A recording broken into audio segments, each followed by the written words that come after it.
Game time indeed. And Mitch Berger, take a look at the weather. The temperature at 37 degrees. It feels a lot warmer than that. Wind 3 miles an hour. That's very unusual for this time of year. Partly cloudy. You can't blame the wind and the weather today. No, there's no excuses. And for championship football, there shouldn't be any excuses anyway. Berger just go out and play 60 minutes. Berger to kick it off. Ron Dixon is deep for the Giants, and he's the man who brought it back. But that's not him. That's Damon Washington. Now Washington down at the 25. I started to say it was Dixon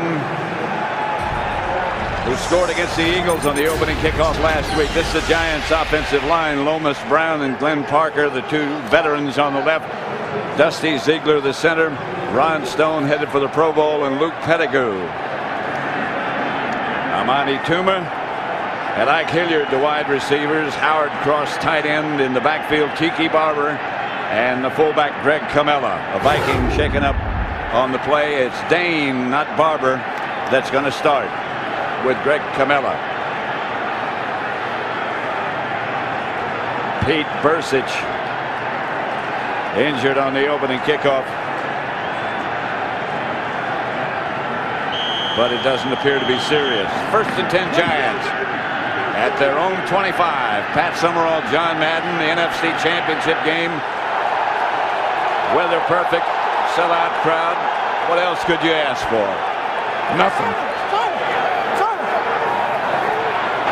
Hilliard is the man in motion. Collins. Toomer. 1st down Giants. Let's look at the Minnesota defense. Toomer was supposed to be hurt. He didn't look like it. Here's the Viking defensive line. Fernando Smith starting. Williams, Hovan, and John Randall.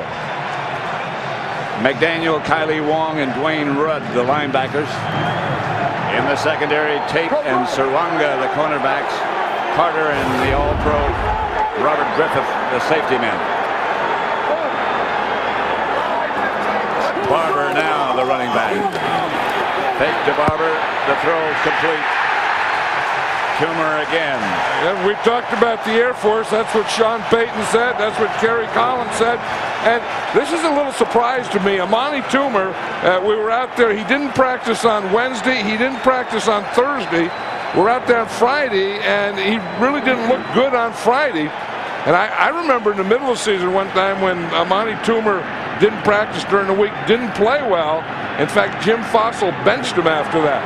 He's off to a good start. He needs to practice usually. Yeah, but then, he's caught 2 passes here in his first drive. 2 very fine passes by Collins. Here's Tiki Barber. Right side for a couple. It was funny last week when they did the Philadelphia Eagle game. Jim Johnson, the coordinator for the Eagles, was the first time I'd ever heard anyone say that they had a double, a wide receiver of the Giants. Then this week we talked to the Minnesota Vikings, and they also say it. So it's the second time they also say that they are going to double Amani Toomer. Second and long, the dime package in for Minnesota's defense. And the left side there is Emmett Thomas, the defensive coordinator of the Vikings. The right side was Sean Payton, the offensive coordinator. Camella went in motion. Here's Collins back to throw. Time. Hilliard, touchdown.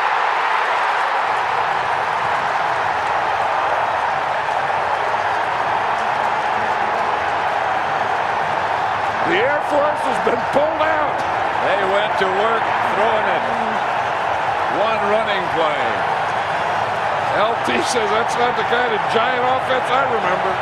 And you can't throw it much better than Kerry Collins did on those 3 passes. That was perfect. You're going to see Ike Hilliard here. He starts to the outside, and he just splits them, and Kerry Collins throws a perfect pass. That was just a seam route. Watch here, Kerry Collins knows where he's going. That's called a vertical seam, and he just has Ike Hilliard going up the seam, and he watched them all the way and threw a perfect strike. And I think Ike Hilliard knew where he was headed. I think Ike Hilliard saw that coverage and said the ball is coming to old Ike. The Giants 7, Minnesota nothing. Kerry Collins threw for 125 yards against the Eagles last week.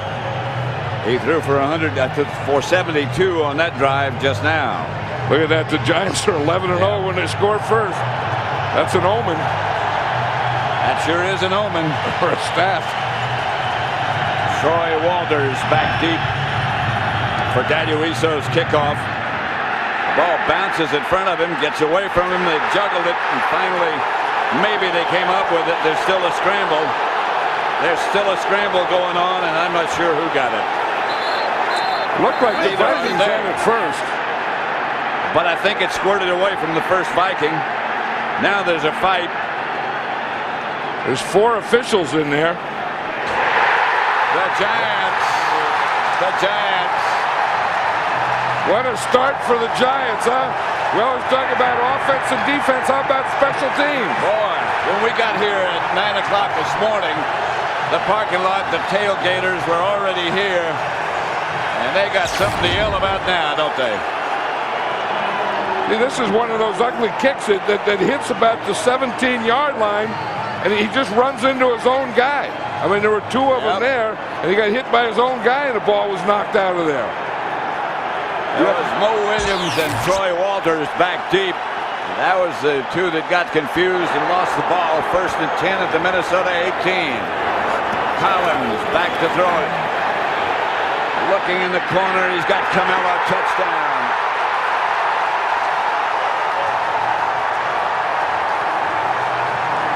This is amazing. They knew they had to come out and strike fast. They knew they had to pass the ball, but I don't think in their wildest dreams they could have dreamt this. In no one's wildest dreams would they have thought this.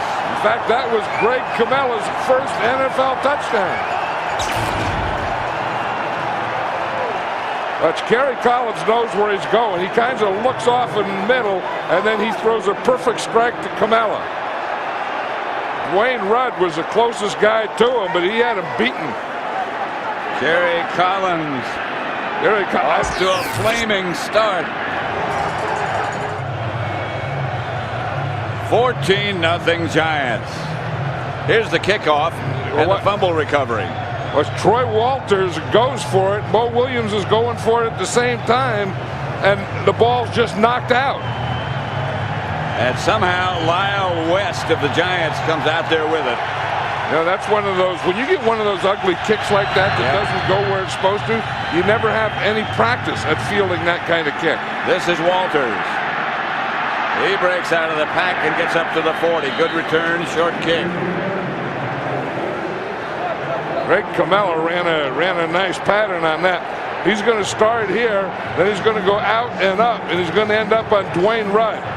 See, I mean, he leaves there for a while, and then up there, Dwayne Rudd is about 3 yards away from him.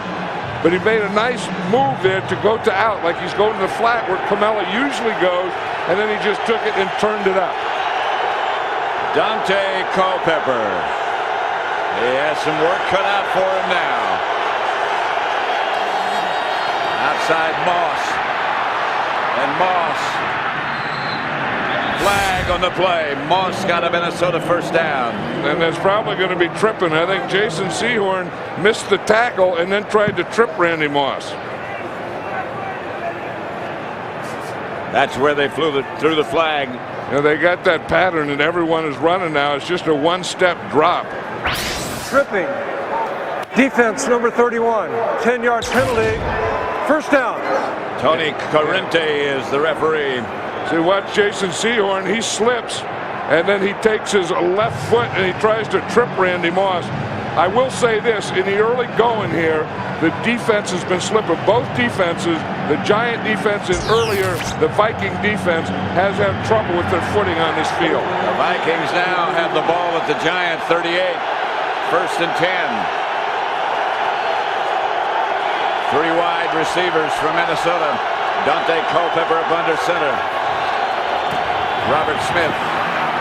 Smith to the 33. Let's look at the Minnesota offense. A huge offensive line. Stussy, Lucina, Matt Burt, David Dixon, Corey Stringer. A couple of those guys about 350. Randy Moss and Chris Carter, the wide receiver. Robert Smith, who just carried the ball. Mike Saucer. And Johnny McWilliams. 2nd and 4. Smith again. Didn't get the first. Stopped by Keith Hamilton. He's had a great year. Let's look at the Giant defense. The front four. Jones, Hamilton, Christian Peter, and Michael Strahan, who was so outstanding last week. Jesse Armstead, Michael Barrow in the middle, and Ryan Phillips. Sehorn and Thomas the corners. Sean Williams, Sam Garnes, the two safeties. 3rd and 4. The Vikings bring in Matthew Hatchett now, number 89. Then they go 3 wide receivers. Hatchett down here, Moss and Carter up on top. With Moss in the slot.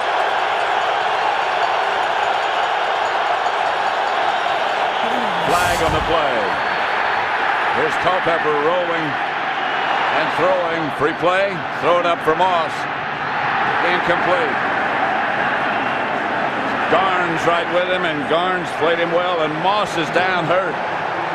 That was one of the things that John Fox didn't want to get into, where his safety had to jump against Randy Moss. And I'll tell you, this can be big if Randy Moss is hurt.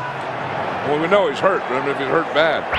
Illegal motion, offense number 89. The penalty is declined. 4th down. Tony Carunti explained it to you. I don't know what happened to Moss. It looks like his left foot slipped and got tangled underneath. Or he fell on the ball. Maybe. You see, when he puts his hands up like that, he says he's breaking off his route and he's going to go deep. But Culpepper didn't get the ball up there. I mean, it wasn't in a position where it could be a jump ball. You see, the ball was thrown low, so it wasn't a chance for a jump. I don't know that he just didn't fall on his right shoulder. Maybe he did. He's walking off without limping, but gasping a bit. Well, I know one thing that, in that type of pass, what they want to do is chuck that ball up high to him and not low, where he's either going to get in a jump ball contest, and usually against a Garnes, Randy Moss will win that. 4th down, they're going for it. But I think here they're in this situation that they're going into the wind. They don't feel good kicking a field goal from here. So I kind of expect this the whole game from the Minnesota Vikings at this position outside the 30-yard line, that they'll go for it on 4th down. What's to lose? They're already 2 touchdowns behind. Culpepper out of the shotgun. And they don't feel strongly about it. Now they're going to have 5 more yards to go. Now they may not go for it. I think that was a left guard, Corbin Lucina. False start. Offense number 63. 5-yard penalty. Now would you still go for it? Moss is back coming in the lineup. Now he's going back. No, I think Berger's coming on now. He's got to punt. I agree that you punt now. I mean, I think you want what they call a manageable down, and that's under 5 yards. And when you get over 5 yards, it's not as manageable. Ike Hilliard back deep for the Giants. There'd been some question about who would return punts. Berger. And this one's going to be into the end zone. No, it's not. The Vikings knocked it backwards. Chris Walsh got down. I don't see too many empty seats in that house, do you? No, in fact, I'll bet you there's some people that are 2 in a seat. I bet so too. They set a record for the crowd last week against the Eagles. I think it looks like more people this week. 1st and 10 from their own 2-yard line. Collins is going to throw. Pump fake. Got a man open. That's Amani Toomer.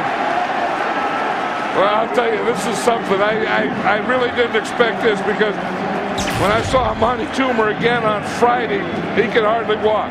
I'll tell you, Amani Toomer has done a heck of a job getting himself ready to play this game, and his medical staff and training staff for the Giants have done a heck of a job of getting him ready to play this game. They really have, and he has. You're right. 5 out of 5 for Collins. Look at that rating. That's off the board. Collins back to Barber. no gain. They haven't had trouble with the run yet. But, you know, you wonder why they even try and run. You know, and sometimes, remember Bill Walsh and the old 49ers, that was the thing that he would do. You know, for years everyone would start off in the NFL running the ball, establish a run, and then go to the pass later. Bill Walsh would always come out passing, establish a pass, then in the second half go to the run. And this isn't a bad idea. This is kind of what the Giants are doing right here. A little confusion in the Minnesota defense about where to go and who's supposed to go where. But Barber doesn't make it back to the line of scrimmage. Dwayne Rudd. Let's go back down to DJ Johnson. Hey, Pat and John, when I talked to the Giants yesterday, they said the importance of getting off to a good start is that it pumps your team up and deflates the other team. They start to get frustrated. They start to play tight. They're not loose anymore. But that's funny because a second ago, Robert Griffith came over to his teammates. He said, come on, we're playing way too tight. We need to loosen up and play like we know how to play. Back up to you, Pat. All right, DJ. You know, the other thing, a good start like this doesn't really get some crowd into it. Oh, boy, does it. You know, sometimes they say a crowd is quiet. You have to give them something to yell about. There comes a blitz, but there's a Giant receiver, Ike Hilliard, wide open for a first down. And Collins is 6 for 6. Yeah, this is amazing. I mean, Collins has had guys wide open all the time, and there's very few passes that he's thrown yet that he's really had to slide it in there. Here you see him. Collins doesn't run a lot. This is an organized rollout. He starts to roll right. Ike Hilliard runs an out to the side of the roll. And I'll tell you, the Vikings are on their heels. I don't know if that's the way they're playing defense or if this field and they're slipping on it is making them get back in their heel. Or Sean Payton's play calling is making them back in their heel. They fake to Dane. Collins is running from Randall. The ball is picked off by Robert Tate. And Tate of the Vikings finally falls down at the Giant 36. That was a play that the Minnesota Vikings needed, and that wasn't Kerry Collins' fault. He threw it right to Ron Dane. Now, he doesn't usually, if he's going to throw to a running back, it's going to be Tiki Barber. That's right. Watch this. He throws deflected first. Well, it was deflected first, and then Dane really didn't pick it up. The ball hit him right in the head. And Tate came down with it. Chris Hovan. That's it. The ball goes right between Dane's hands and hits him square in the face mask. First and 10, Minnesota at the Giant 37. But that was the jump start that the Vikings needed. See if they can go to work. Culpepper, a lot of time. He's going to take off, and he can run. He's got a bad ankle, but he picked up 5, tripped up and caught by Jesse Armstead. That was a good tackle by Jesse Armstead, you know, because Culpepper, as a quarterback, is bigger than Jesse Armstead. And, you know, how do you practice against a guy like Culpepper who weighs 265 pounds, but Jesse Armstead is a very good tackler. You see, he's alert here, and then the minute that he sees Culpepper running, he just takes off and lays himself out. He's also very fast, 2nd and 6. He's also very explosive. Yes.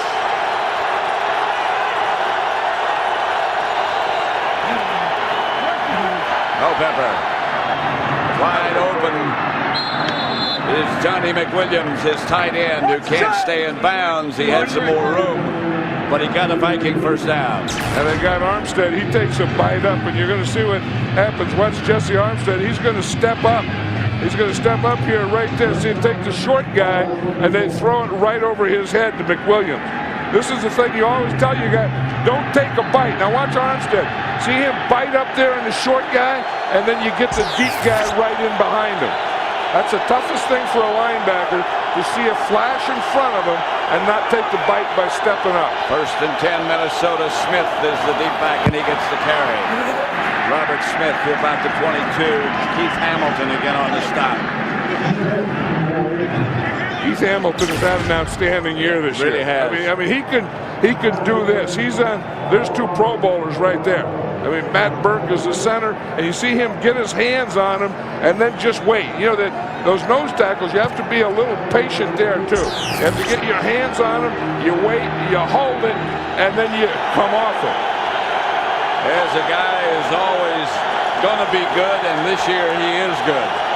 Well, he's lost some weight, and he's playing every down.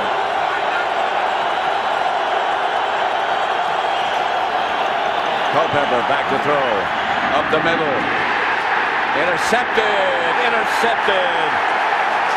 Emmanuel McDaniel took it away. New York Stock Exchange. Familiar part of New York, the financial district. Familiar raucous sight. The Giants leading 14-0. Tiki Barber to the line of scrimmage, nothing more. Yeah, if you look at that interception again, Pat, we can see Emmanuel McDaniel's here. Now, because he has Sam Garnes here over the top, he can play underneath or he can play aggressively on Chris Carter. You see, and that's why he can stand underneath him, because he has help deep, so he doesn't have to worry about that. And then when the ball is thrown, see how it stays underneath? And he can get between the quarterback and Chris Carter. Collins to Barber. Dropped. Remember, he's playing with a broken left forearm. Not an excuse, but difficult to catch it.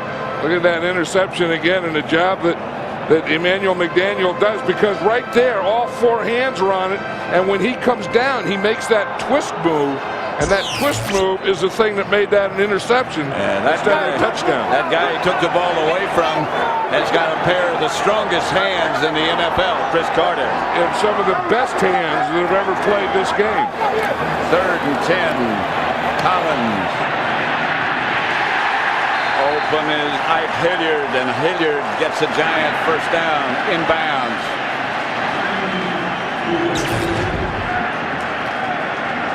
Tyrone Carter is out here on him. And you just see, here's Carter, and they just run against a zone pattern, and they're not getting a bump on these Giants receivers, so they're just running right through, and Sean Payton is calling a heck of a game. Yeah, he really is. Look at these numbers. They've already passed. The Giants have for 150 yards. That's almost as much as they got the whole game. They don't need any of that rush until the second half. Last week, here's Collins back to throw again, going deep again. That's the first incompletion. Ron Dixon. I'll tell you one thing that it does, though, it lets them know that they're going to come after him all day. You know, that they can't get up there and play the run and 8 men in the box and do those types of things. This is Ron Dixon here. He's the speed guy. Remember, last week he's the guy to return that opening kickoff for a touchdown. And they have shots for him. You know, on Sean Payton's list, it just said shots to Dixon. We just saw one of them. Logical. 2nd and 10. Collins quickly outside. They had a little miscommunication there between him and Hilliard. That was what they call smoke, where he just takes one step and throws it out there. But watch this. I mean, we don't see many of these things this early or any time in a Giant game. This is 15 yards here. Look at this. He's 2 for 2 to the left, 3 for 4 to the right, throwing the ball over 15 yards. And the Giants, I don't remember the last time you would ever call the Giant offense a vertical offense. It's been a long time. In fact, I don't ever remember saying that. How about when the other 88 was there? Here's Collins going deep again, another shot. And this one is picked off by Minnesota. That's Don Morgan, who came up with it. And the Vikings will take over at the 12-yard line, their own. Right here on Fox. Just 1 week from today, huh? 1 week from today. And we're still picking them. I mean, there could be someone come up big in this game who would put on the team. Who knows? That's Robert Smith struggling. Christian Peter on the bottom of the pile.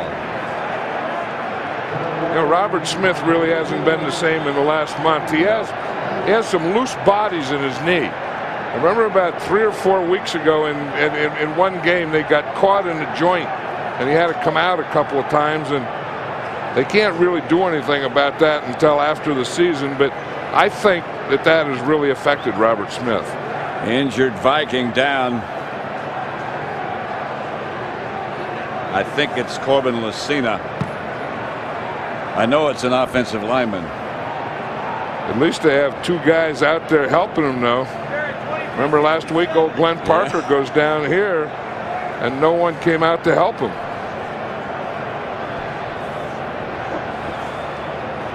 This is Corbin Lucina. He's number 63 right here. There it is. See it right ankle. there. Yep. You know, you see that so often where a guy gets injured, especially an offensive lineman, by his teammate. You know, I mean, they're down blocking, they're doing all this thing. They have a guy engaged, and then they're driving towards him, and they just roll up on the back of his leg. Chris Lewinsky has taken his place. He does that all the time. Lucina and Lewinsky switch off back and forth. Lucina, more of a pass protector, and Lewinsky a little bigger and more of a run blocker. They got a full package to handle now. Lewinsky does. Keith Hamilton across from him. 2nd and 9. Culpepper gets back in the shotgun. Chase stays on his feet. Finally gets rid of it. Completes the pass.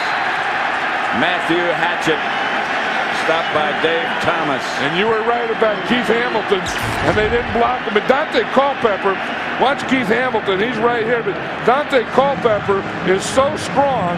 There's Keith Hamilton right there. And he just makes a twist. Every time someone goes to hit him, he makes a twist, and he just runs right out of it. Watch Hamilton again here. He just gets Lewinsky, just like you said. Lewinsky comes in. He gets that bull rush, gets that left arm up underneath, and pushes him right back into Culpepper, but can't finish the job, but did make him put the ball down. Culpepper again back, and here comes the giant blitz. And Culpepper gets away from it, throws back across the field, incomplete. He overthrew Chris Carter.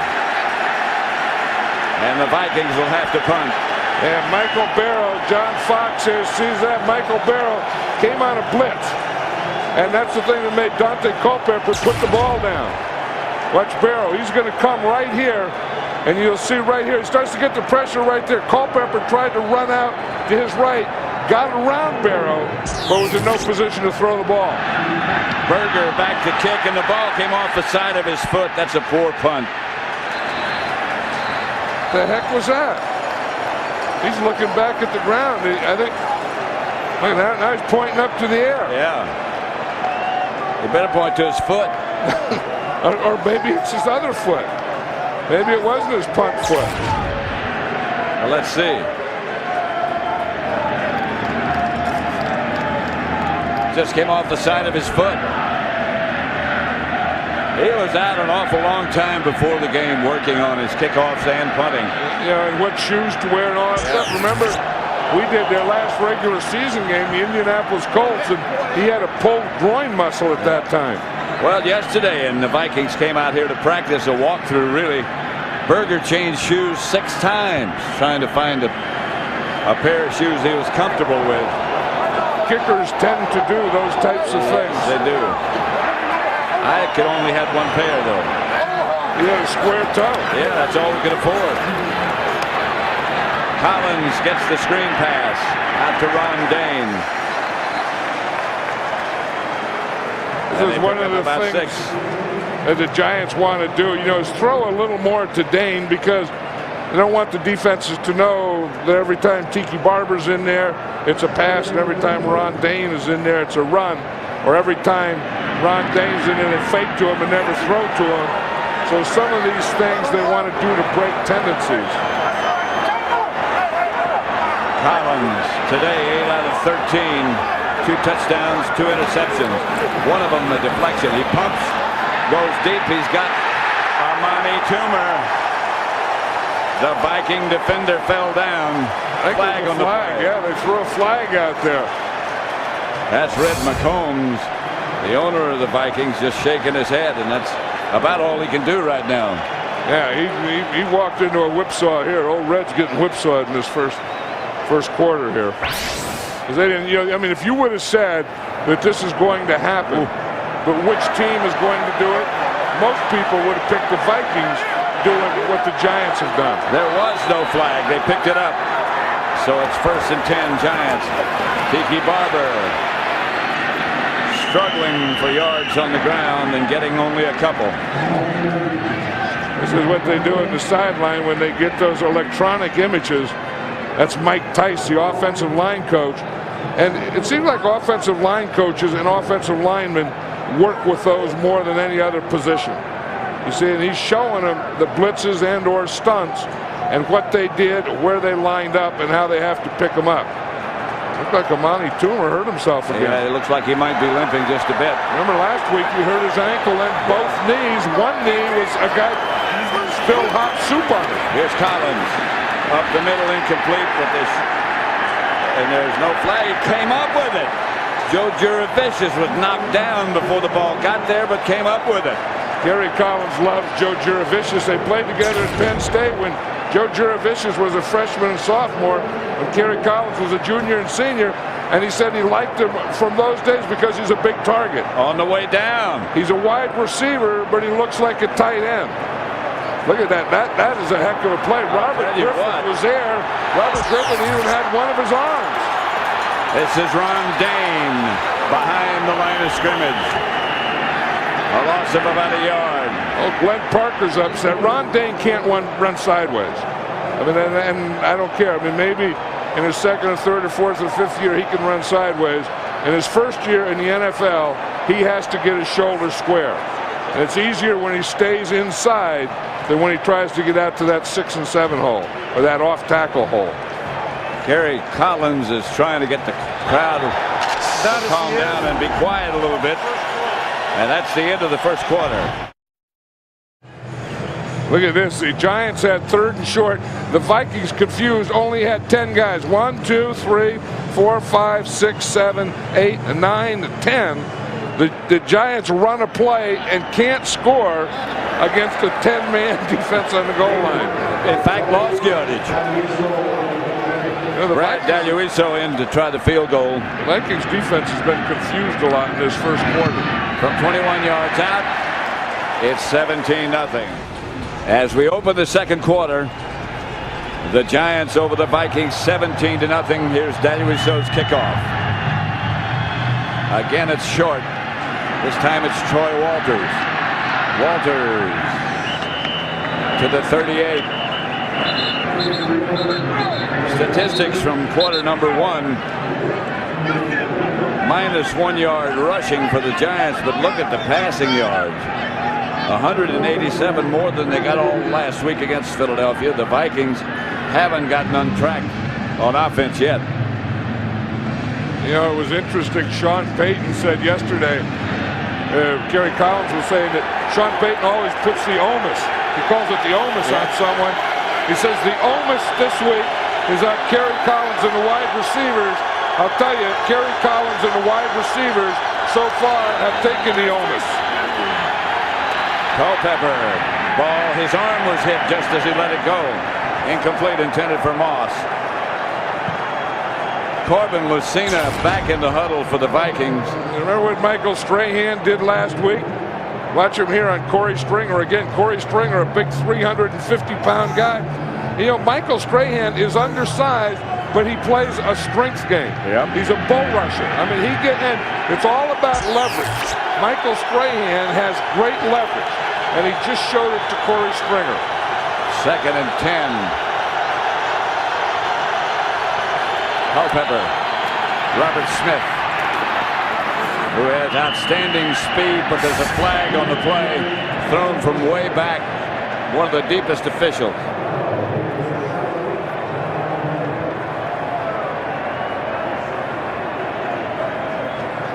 Checking on linebacker Jim Nelson, number 56. And now the conference among the officials, the referee Tony Carenti. Holding against Minnesota. Corbin Lucina is back in the lineup at left guard.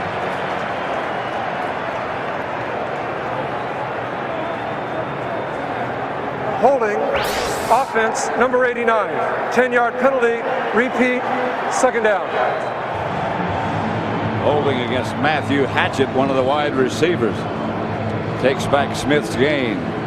Remember Matthew Hatchett? Before the Minnesota Vikings drafted Randy Moss, they thought Matthew Hatchett was going to be Randy Moss. They thought their 2 wide receivers were going to end up being Chris Carter and Matthew Hatchett. then lo and behold, here comes Randy Moss. Well, they got rid of Jake Reed because of that. Culpepper pump fake. Wrestled almost down, and now he is down. Strahan around the corner. Cedric Jones with an assist. That's it. Cedric Jones comes from the outside. It's a zone blitz. And he stuck with it. I mean, he got his hands on him and just stuck with it. And then Strahan comes. Here's what I don't like, though. They're going to throw over here. But watch Randy Moss here. I mean, they don't run a pattern there. That's that quarters that I was talking about before the game. And that's one thing I don't like about this Viking passing attack. All of their receivers don't run good patterns on every play. 3rd and 14. Around the corner, Mike Barrow came on the blitz, and he really got a great jump. And that was on Corey Stringer again. We showed where Michael Strahan gave Corey Stringer the bull rush, and then Michael Barrow comes, and he's going to give him the speed right here. He just runs right around Corey Stringer. Corey Stringer was slow getting up. Watch him. See that? He didn't get out of his stance, and by the time he did get to that point where he could make contact, Michael Barrow was already past him. Ike Hilliard back to field the punt. Berger, still not a good kick. Very short. Bounces away from Hilliard. And the Vikings are down at the Giant 29. 1st and 10 Giants at their own 29. Collins. Complete. Barber. Not much.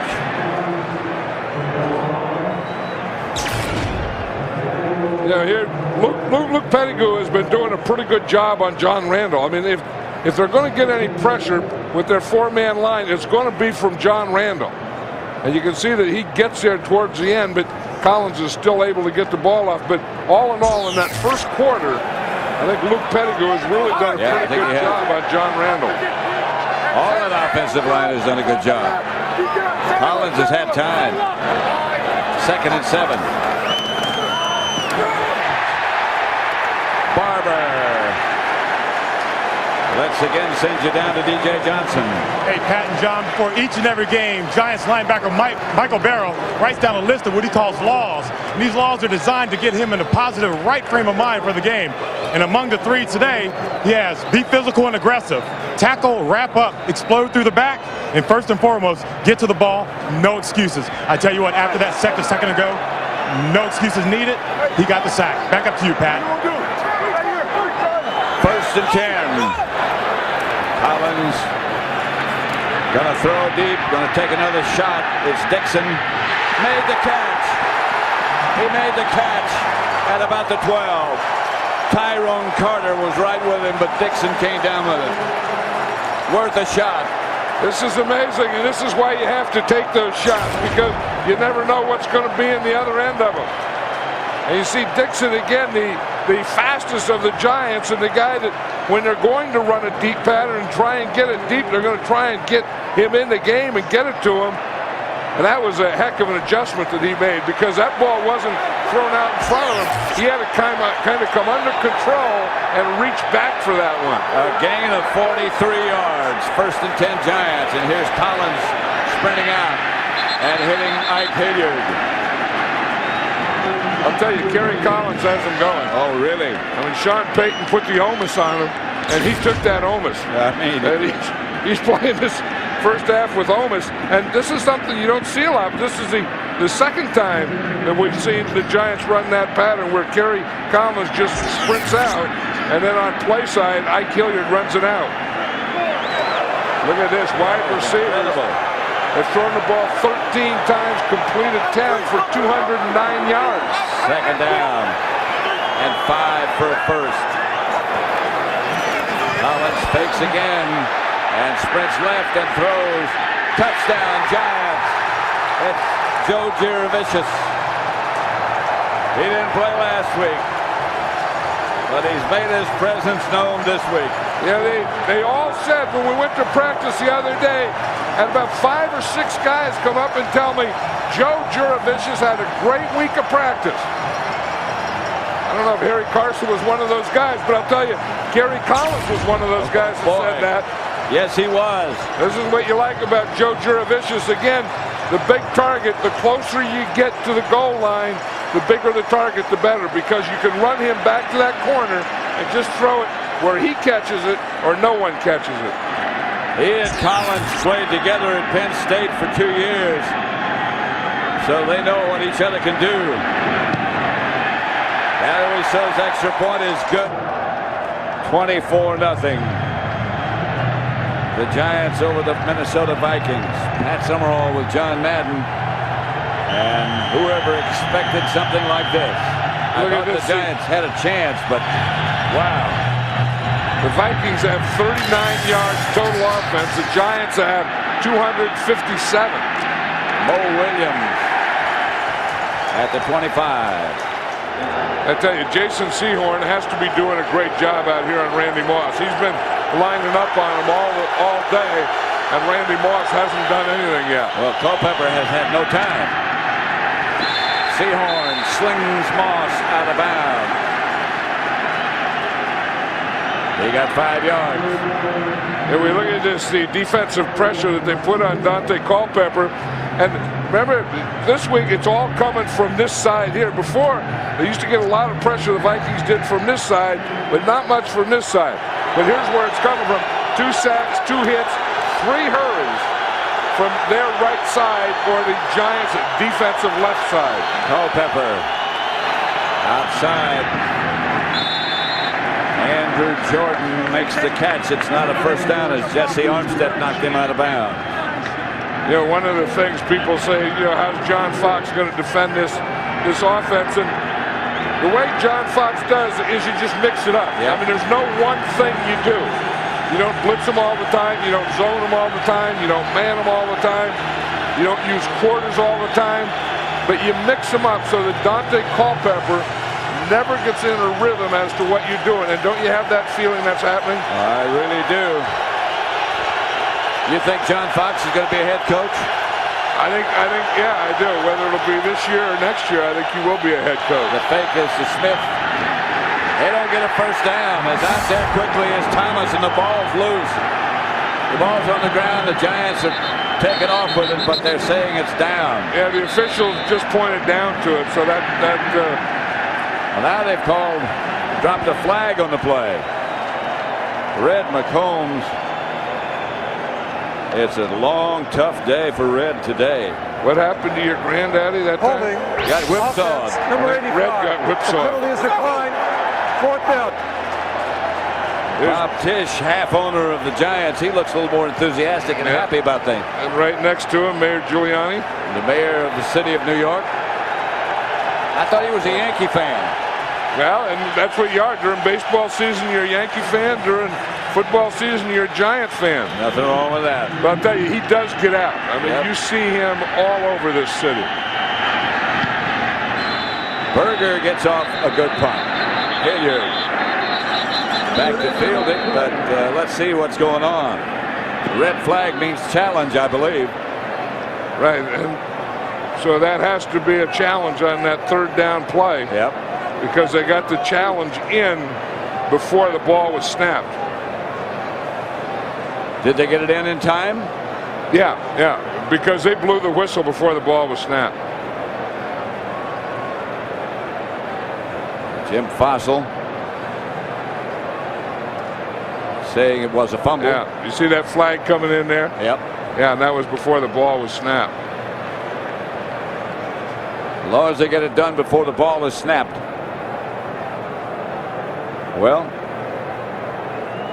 Parenti still talking with Fox.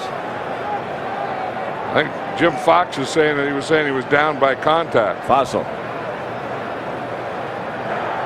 And Parenti. This is a non-reviewable play. We'll play 4th down. The pass was ruled incomplete. Pass was ruled incomplete. Timeout.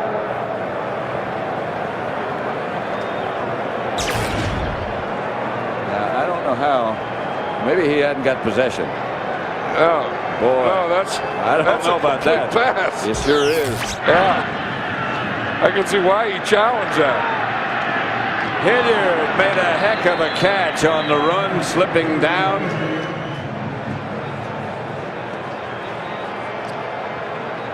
A bewildered bunch of Vikings.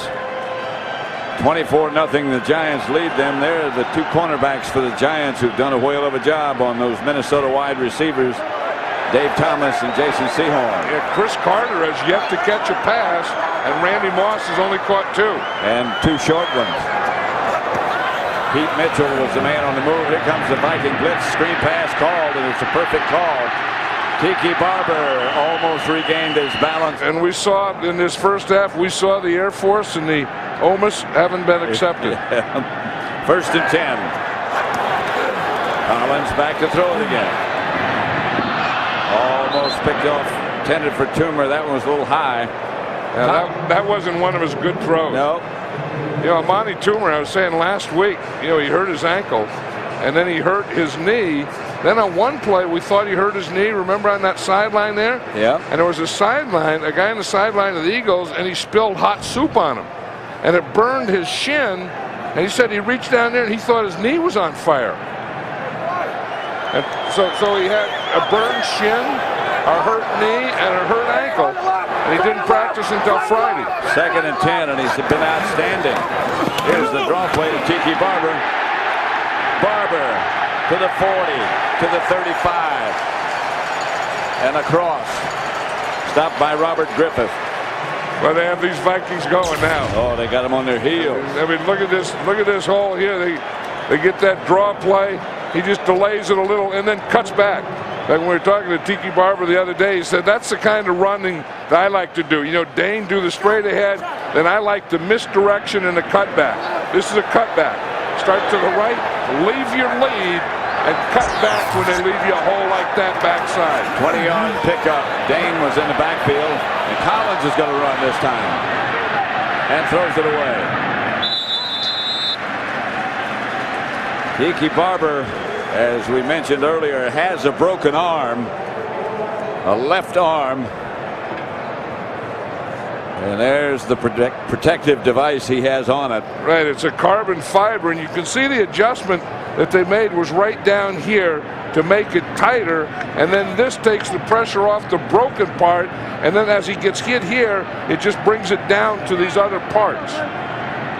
You see that seam up the side? Yeah. He was telling us it takes 2 men to pull that thing off him when they get it on him. Here's Collins back to throw. Has a lot of time. Intended for Jurevicius. Flags come flying from everywhere. And hats. We saw a flag, and then we saw a hat.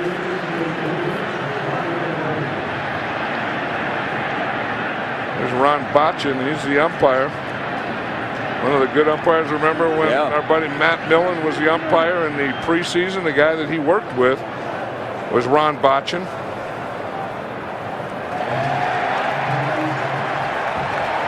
Two penalties? Yeah, it was called by the same official, the official without the hat. And it's over here on this illegal side. Contact, defense number 29. Uses there. hands to the face of the receiver. This penalty is declined. Pass interference, defense number 29. The ball being placed at the spot of the foul.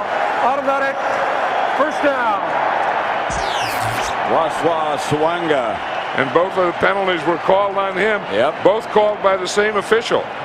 The first one on that illegal contact to the face, he threw his flag. Then the second one, he threw his hat.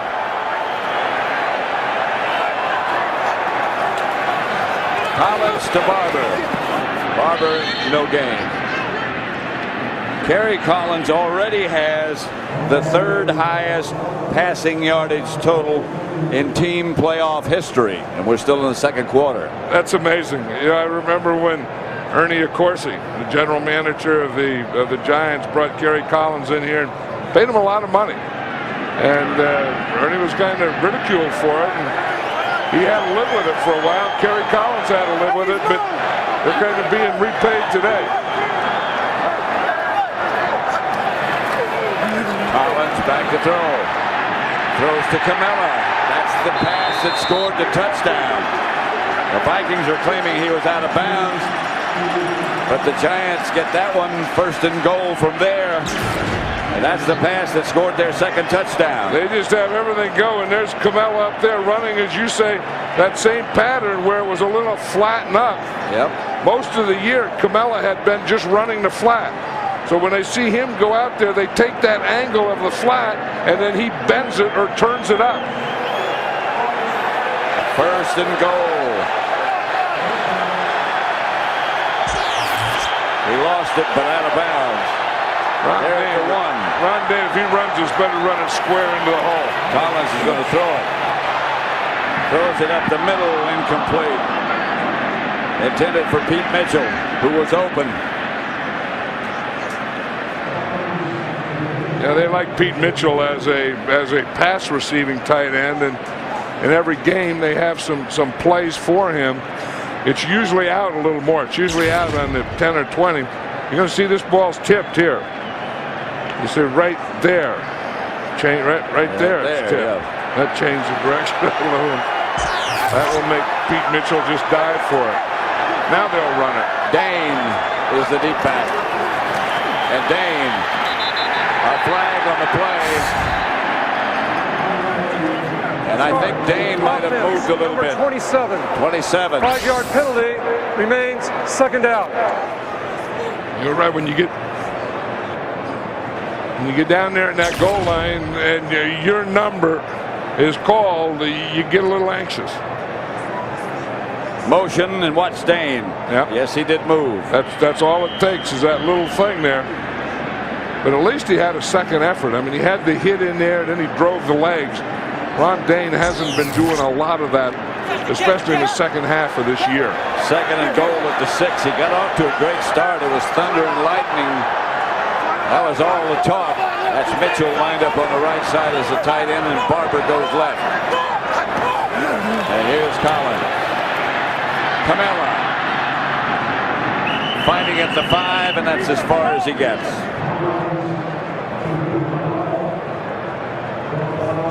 Yeah, it just shows you how those penalties just kill you. Yep. You know, you get down there and you have a good situation. You're on the 1-yard line, and in goal line, there's a heck of a lot of difference between being on the 1, because you can run anything. You can run, you can pass, you can play pass, you can bootleg, you can do anything, and being on the 6-yard line or 5-yard line. 3rd and goal at the 5. 3 tight ends for the Giants. Campbell, Cross, and Mitchell. Camella moves left. Cross in motion. Collins takes off. And Collins throws incomplete. It was intended for Ike Hilliard. It's an interesting pattern. He rolled out here and he had a short guy, a medium guy, and a deep guy. The deep guy was Ike Hilliard there, and he was the one he threw it to. So D'Aloiso has hit one from 21 yards. Will have a chance from 22 this time. No wind today. And that in itself is very unusual at Giant Stadium. D'Aloiso is good again. 27-0. 5:22 left to play in the first half. You know, there's some family that is involved in both championship games. This is a trivia thing. In both championship games today, one is playing here, one is with the Giants, and the other one is out in Oakland. Well, no, it's not Rondé Barber. That's Rondé Barber, who plays for Tampa Bay, but they're not involved. And that's Tiki Barber's twin brother. In fact, there's a lot of talk that Rondé Barber, who's a free agent, could be playing for the Giants next year. Talked to Tiki about that, and he didn't deny it. No, he said that's a good possibility. You know what it is? Amani Toomer's dad handles the clock at the Oakland Coliseum. Well, they're both not playing. They're involved. No, they're involved in the game. Yeah, that's all. As Troy Walters gets out to about the 28, Lyle West made the stop. The Minnesota Vikings' biggest comeback in the playoffs, 16 points. In the 97 wild card game against the Giants led that game 19-3 at the half, and the Vikings came back to win. That you don't have to remind them. Every Giant every Giant fan in the world knows that. They'll never forget it either.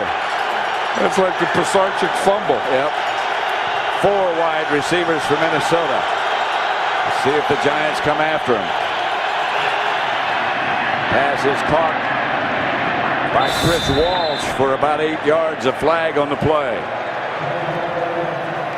You know, the Vikings just don't have anything going, and they don't look crisp. I mean, I'm just watching their receivers, and they're not running crisp patterns. They're not coming off the ball quickly. They're not using their speed, and that's where they had the advantage. And I always thought that if anything gave the Giant defense trouble, it was illegal speed. use of the hands to the face, offense, number 73. 10-yard penalty, repeat, first down. Todd Stussey's a left tackle here, and you know, he's going to get 1 or 2 some type of penalty every game.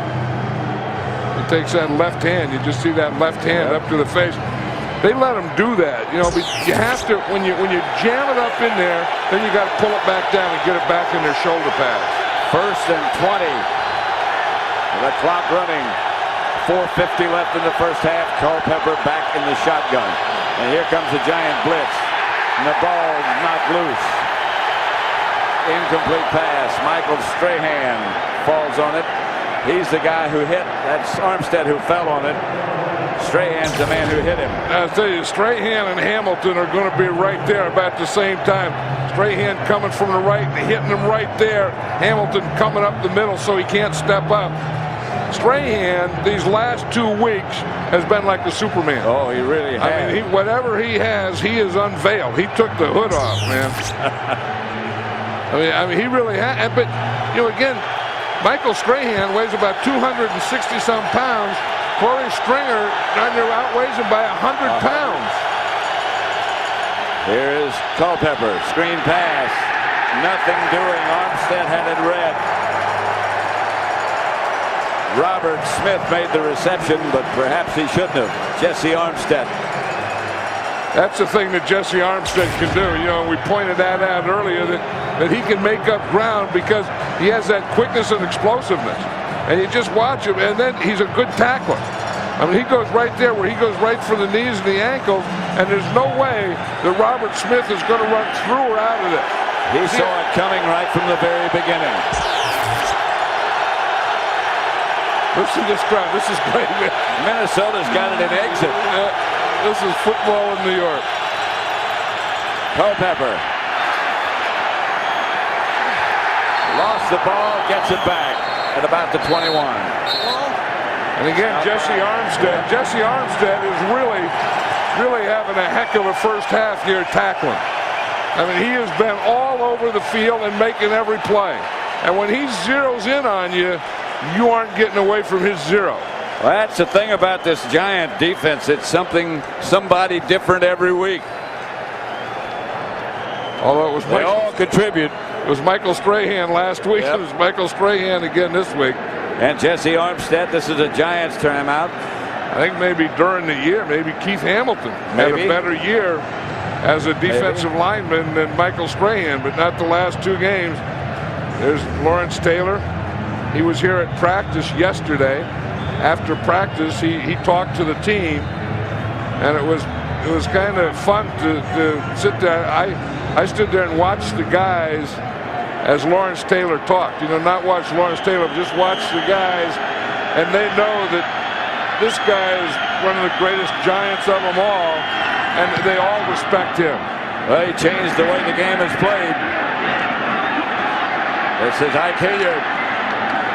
And Hilliard spun away from the first wave. One of the things that John Fox said that he wanted to do was to go after Culpepper. You know that here's a guy who's really playing in his first year, and they're just not going to give him lanes. They're not going to let him run. And when you have tacklers like Jesse Armstead, he's not going to go anywhere anyway. That's right.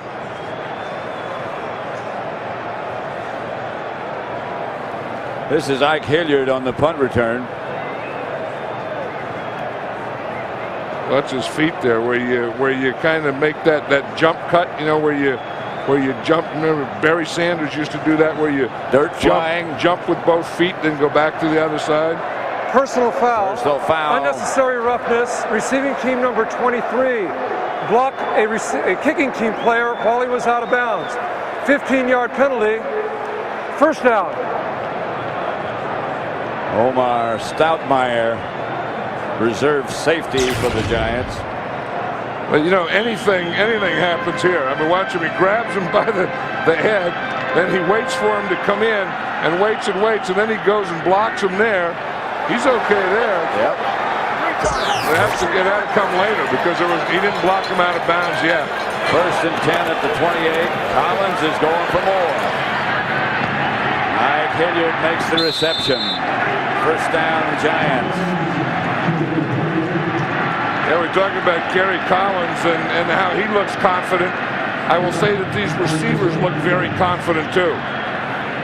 Yes, they do. Amani Toomer, Ike Hilliard. How about Greg Camella becoming a receiver today? How about that offensive line giving him this type of time? How about the Giants? 27-0. Who would have thunked? Here's Collins back to throw it. Throws it outside to Tiki Barber, who lost the ball but fell on it. He was out of bounds. That's the side that Tiki Barber has the trouble because he can't hold the ball in his left hand. There's Michael Strahan. He got a double dip cup there. Michael Strahan, as we talked about last week, never sits down during a game. That's Lomas Brown, and what an addition he's been to this Giant offensive line. I was talking to the team doctors of the Giants before the game, and they said that Lomas Brown really gutted it up last week. That during last week's game, he had 3 injuries. And I think the one, there's Ronnie Barnes there, the right here. He's the trainer, one of the better trainers in football. We're going to see Lomas Brown right here. But Lomas Brown came into this with a bad back. Yep. That's what it is.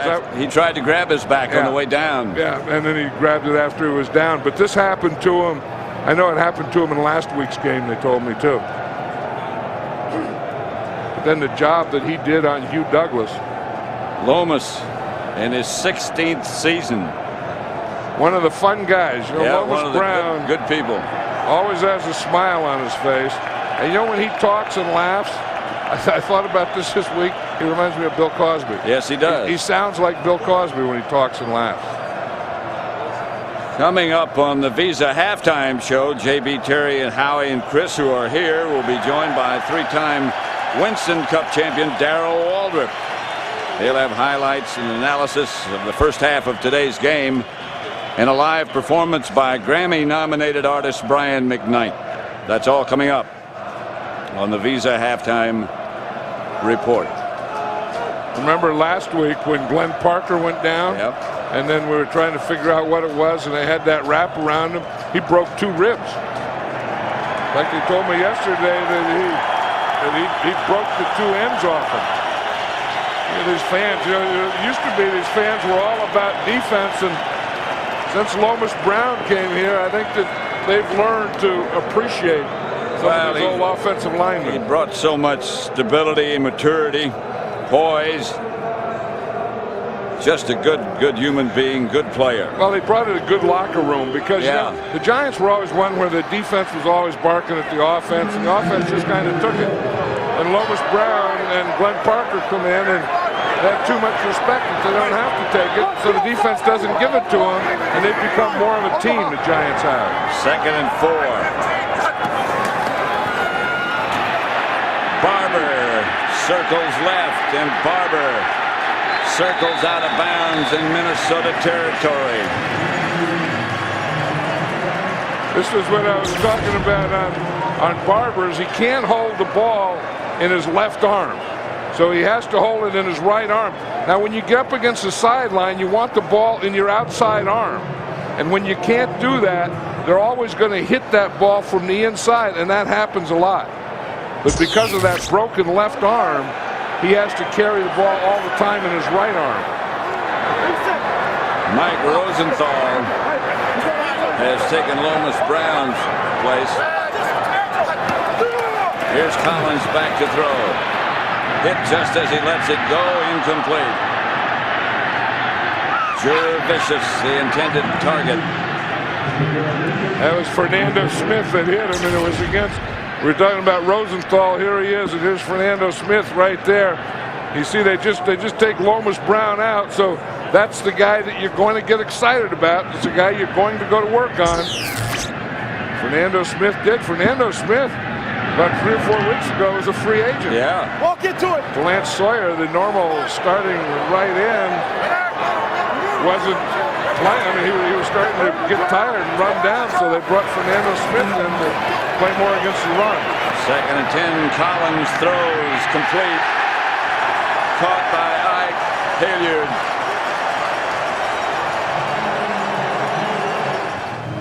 A delighted sellout crowd at Giants Stadium.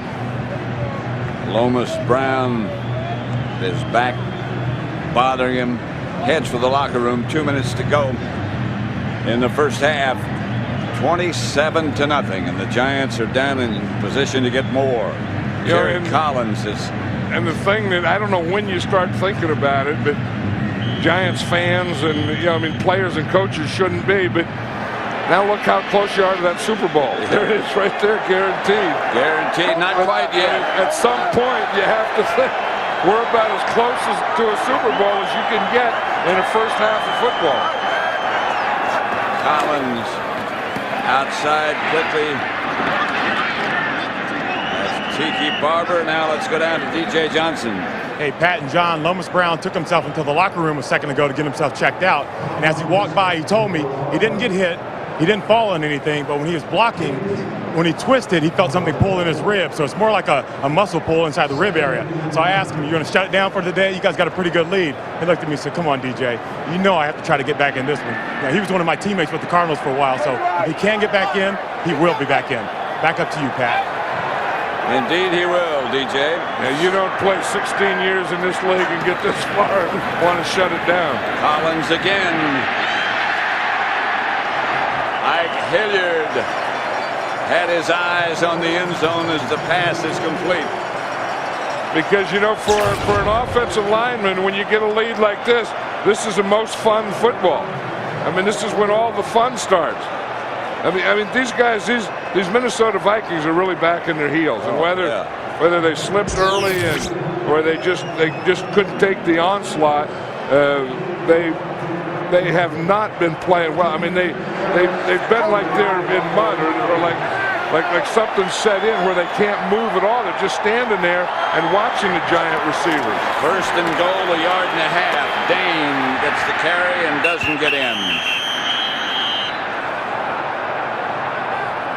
He was knocked backwards when he made contact. Timeout, Giants. Ron Dane doesn't hit that thing with enough power. I mean, you have to get your feet more apart and keep those feet going. Dave Thomas is saying, hey, how about how we're doing against these receivers? How many has Chris Carter caught so far? Coming up on the Visa Halftime Show, JB, Terry, Howie, and Chris, joined by three-time Winston Cup champion Darrell Waldrop. Highlights and analysis of the first half of this game. A live performance by Grammy-nominated artist Brian McKnight. That's all coming up at the half on the Visa Halftime Show. Hey, one thing, Jesse Armstead still has this group fired up. Yeah, does he ever? It may be 27-0, but he's telling them we got to play this game like it's 0-0 until we finish it. Collins starts 2 men in motion. Yep, that was ugly. Yep. Or 2 men started in motion, I should say. I think 1 man started in motion, that was Campbell, and the other guy illegally moved, that was Camella. Twice they've been down here and gotten penalties. And then Ugly broke out. Yep. Left guard offense, 5-yard penalty. remains second down. Poor old left guard. They picked out the lineman when two of the guys in the backfield were the ones that moved. They get a motion. They get Kamala moving. They pick old Glenn Parker out. Sean It was Payton. his fault. Sean Payton, who calls the plays. I think that's a big change. Oh, yeah. And we're talking to Kerry Collins about that. He says that under Sean Payton, he said we take more shots, and we're better in the quick passing game, and we're better in the third down passing game, and those things have sure been true today. Toomer comes in motion, second and goal at the 6. Collins comes out and throws a grounder. 16 seconds left. 27-0. The Giants over the Vikings. The Vikings look like they're playing with about 6 or 7 guys over there on defense. Yep. And then they're not getting the pass rush. They're not getting penetration. Their defensive backs are off, and they look like they're just standing there and watching the receivers catch the ball. You don't make many marks in the win column when you do that. And on the other side, the Giants continue to go after them. Yep. Third and goal. Here's Collins. Up the middle, touchdown, Ike Hilliard.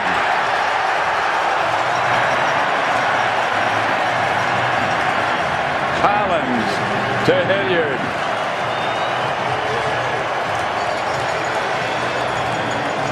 Two touchdowns for Hilliard. 8 catches for 146 yards. And we're not at the half yet. Yep. As he said, the onus is on. The onus is on you, That Kerry. will be the magic word from now on. And the onus is on you, Ike Hilliard. And the onus is on you, Amani Toomer. And boy, are they playing well under that onus. 34 first half points is the most points the Giants have scored since the 1956 championship game at Yankee Stadium against the Chicago Bears. Ike Hilliard just ran an option route there where you start to the inside, and if the defender plays you inside, you stop and pivot out. If he plays you outside, then you continue to go inside. Ike Hilliard, who played at the University of Florida, looking forward to a trip back to Tampa. You know, I remember the first time I saw the Giants this year. I came to a preseason game with the Ravens. I was talking to Jason Garrett, the backup quarterback for the 49ers, and I mean for the Giants, and we were talking about, players in the Giants, and he says, the guy that I really like is Ike Hilliard. He said, I think that he can be something special. The boys getting ready. Chris, Howie, Terry, JB. They got all their papers and stuff. But each guy has 2 guys. Chris has none. It's pretty good. How many guys you got? Chris had none. I got none, guys. I'm like Chris Collinsworth. I think Terry had 4. He did. Walters at the 10. Boy, you talk about back on their heels. Jack Golden was the man down to make the hit. I hate to say this, it's only the first half, but the Minnesota Vikings are starting to look like they want no part of this. Look at those eyes. And the Short and Golden. And the Giants, this is as I said, this is when it gets fun. And especially fun for an offensive lineman. Yep. You don't get these situations in your life a lot. 34-0. Here's Culpepper back to throw it. Going deep and nothing there. Intended for Moss. He is surrounded by 5 Giants. Well, and the one is Jason Sehorn, and Jason Sehorn, felt that he could do that. I think everyone did, and that's why they put Jason Sehorn on Randy Moss. That when you get a jump ball, Jason Sehorn can jump too. Yep. I mean, Jason Sehorn is not only their best corner, but he's their best athlete. So John Fox says, we want our best athlete on Randy Moss, a guy that has a chance to out-jump him or jump with him on those jump balls. You think about how tired John Fox must be after the game is over, chewing that gum, and Culpepper throws it to Smith, but I think it hit the ground first. No whistle. Beg your pardon. into the half. There was a whistle. That's the end of the first half. The Giants have not punted once in the first half. That is total dominance. See Jason Sehorn out on the kickoff coverage. I would bet he's a safety. Yes, he is. Walters takes the short kick.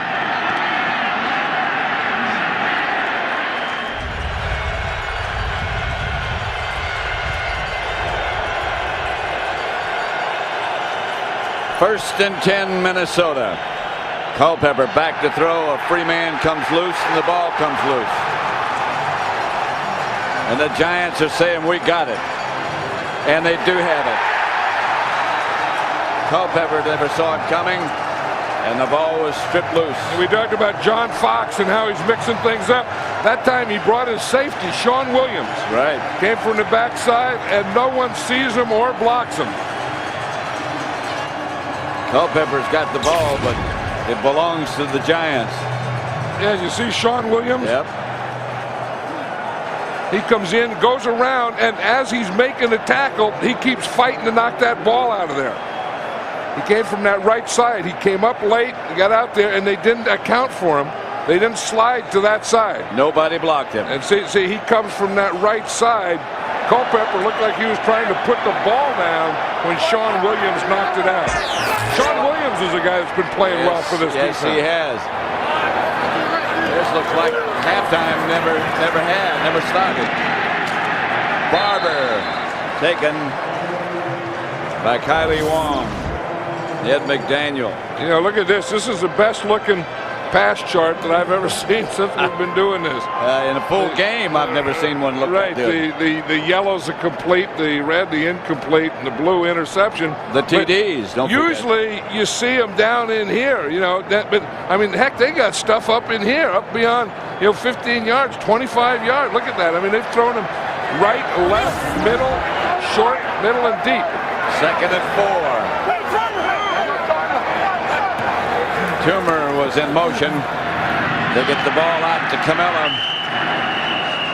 Pass they've used about 5 times today. He gets a couple of yardage. Kylie Wong chased him down. This was Sean Payton on the sideline a few minutes ago, and you can see what he's doing. He's checking the plays that he likes. You see that he checks off the first one the first time that he does a play. Then if he wants to go back to it, he checks it again. Because that's what you always worry about, is that you run a play, then you don't get back to it. So you make another check when you want to get back to a play you've already run. Barber took it outside, might have gotten enough for a first. Poor old Sherm Lewis and Dante Culpepper and Randy Moss. I mean, that's just a sight of frustration over there. You know, when you're down 34-0, it's hard to talk about. You know, what are we going to do in the next series to get 34 points? But I always believe when this, if you ever got in this situation, before you get to the point that you call in the dogs, put out the fire, the hunt's over, you say, let's get a touchdown. You know, that has to be your first goal, is let's get one touchdown. You know, and then you go from there. The Giants get the first down. Barely. But before you can get that one touchdown, then you better stop him. There's the guy who had such a terrific game last week, Cornelius Griffin. I saw him at practice the other day. Yeah. I was really impressed. You know, they keep talking about a 300-pounder. Fast. And a 300-pounder, you think are kind of a fat guy. You know, some combinations hanging over there and stuff. Yeah. This guy doesn't, like, for 300 pounds, and there's no fat. I mean, it's just 300 pounds of muscle. Like Culpepper, only bigger. The handoff is to Barber. Tiki Barber dragged down after a Giant first down by Robert Griffith. I think if the Vikings don't have Robert Griffith out there, I don't think they make a play. Watch the blocking over here. Here's the guy that's their best blocker. That's Ron Stone. And if you look at the Giants, most of the time they run to the right. Yep. And most of their successful runs are behind Ron Stone. First and goal.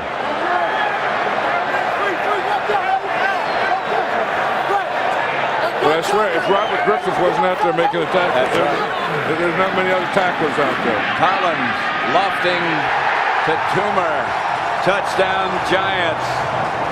He had all day to throw it. He waited for Toomer to sight him in and then just laid it out there. If Gary Collins doesn't watch out, he's going to break every Giant record today. He's broken most of them already. Gary Collins, where in the heck did this come from? You see Amani Toomer up there. I mean, they just have these corners turned around. I mean, these corners, or all the defensive backs covering are just atrocious today for the Minnesota Vikings. I mean, the wide receivers, or the receivers of the Giants, are just having their way with them. And they're playing with no confidence at all. Collins has just set a new Giant record for touchdown passes in playoffs. Andy Rooney enjoying this afternoon, a Giant fan for a long time. 82 years old today. Happy birthday, Andy. Well, you know, to have seats here, yeah. And these are his seats right here in front of this camera. He's down there in the aisle on the left, but to have these seats here, you have to kind of be old. Oh, yeah. Or somebody brings you as a guest. Well, when was the last time that you could buy a Giant season ticket? I can't remember. Troy Walters gets it out to about the 35. 41-0, the Giants leading. Next Sunday, the All-Madden team makes its highly anticipated return. Any of these guys today make it? Well, yeah, I was just thinking that. I mean, what Kerry Collins is doing here today, how can you keep him off it? I mean, this is the biggest game of the Giants' year. This is Robert Smith, knocked out of bounds by Sam Garnes. By far the longest Minnesota game of the day. And then the Vikings just had to get something going. Here, Corey Stringer gets a good block here. And, he gets Michael Strahan to the inside to get David Thomas caught to the inside. David Thomas, number 41, has to keep contained. He has to keep everything inside him. And he let Robert Smith bounce outside of him. 1st and 10, Minnesota. Culpepper back in the shotgun, looking to throw. Up the middle, picked off by Garnes, right to him. And Sam Garnes gets the 3rd Giant interception of the day.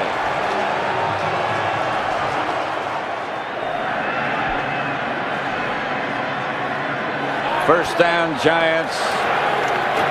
That's Ron Dane. And nothing there. I'll show you who he was throwing to, Pat, on that play. He was trying to throw it to Randy Moss. Now watch what happens. Randy Moss comes up. Then he's going to come in. Then he sees number 23. Omar Stoutmire is going to come in right there. And watch him. He looks at this guy like this, and the ball goes right by him. And right into the arms of Sam Garnes. Omar Stoutmire was in position to light him up. Yes, he was. And Randy Moss felt that. Did not wish to be lit.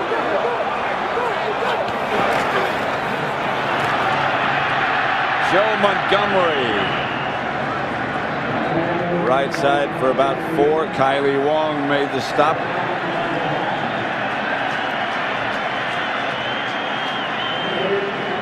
.9 yards allowed per play.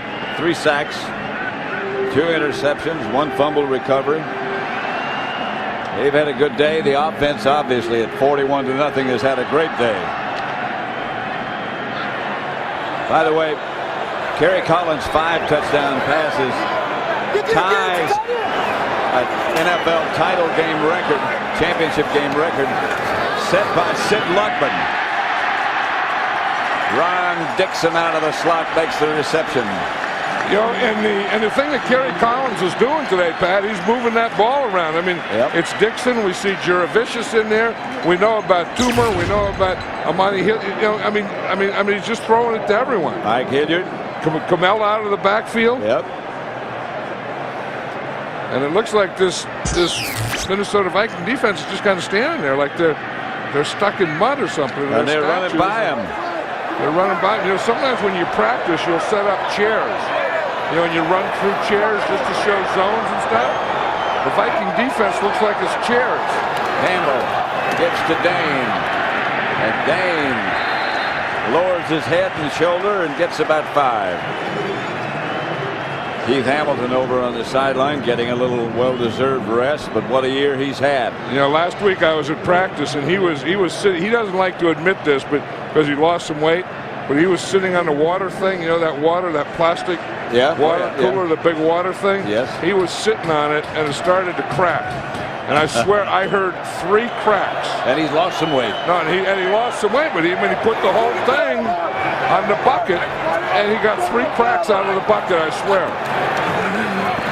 Collins to Dane to the 30 of Minnesota. Yeah, that's the way Dane has to run. I mean, you know, he can't. You know, I mean, you start from the center and you go out with your holes like 0, 2, 4, 6, 8, 1, 3, 5, 7, and this is the area that Dane has to run in. I mean, he has to stay in those 4 holes and 5 holes and 2 holes and stuff. He's not good in the off tackle holes, which would be the 6 and 7, or the outsides, which would be the 8 and 9. Now it's fun to start running the ball. When you're ahead 41-0, everything becomes fun. Dane again.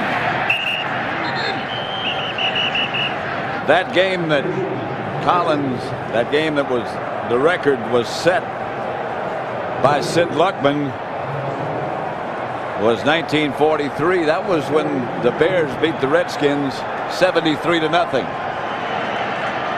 And we have to go all the way back to Sid Luckman to find We have to go all the way back to Sid Luckman.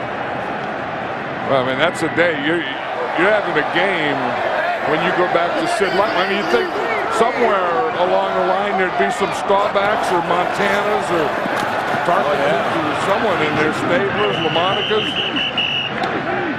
None of those guys. I mean, you go all the way back. All the way back to Sid Luckman. Sid Luckman, and then to Kerry Collins. And Kerry Collins has tied the record. It'll be Hornswoggle. I mean, but you know, he came out that way today. I mean, he came out and he was just going for it, and he just went after him. Actually, that wasn't the 73-0 game. That was 41-21. And the Giants have 41 today. Minnesota Vikings doesn't look like they're going to get 21, does it? Doesn't. Like the way they've been playing, it doesn't look like they're going to get 1. Collins buying time to the sideline. Ike Hilliard made the stab and made the catch from Collins. You know, it's that old thing that success breeds confidence. I mean, you know, when you have a day like this, you can throw anything on one end, and on the other end, you can catch anything. And that was just enough to put the Giants in position that they can try a field goal. Galuiso has hit twice from 21 and 22 yards. This one's from 43. That one's going to get there as well. Hits the upright and is no good.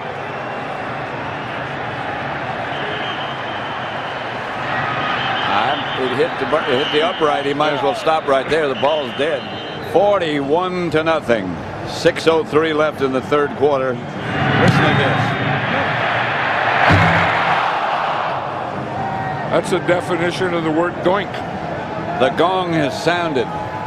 That's where when leather hits pipe equals doink.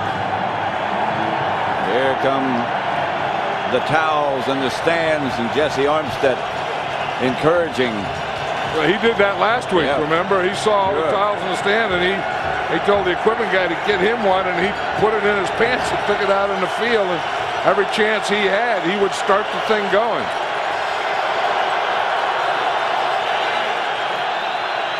Culpepper to Tate to Walsh, beg your pardon.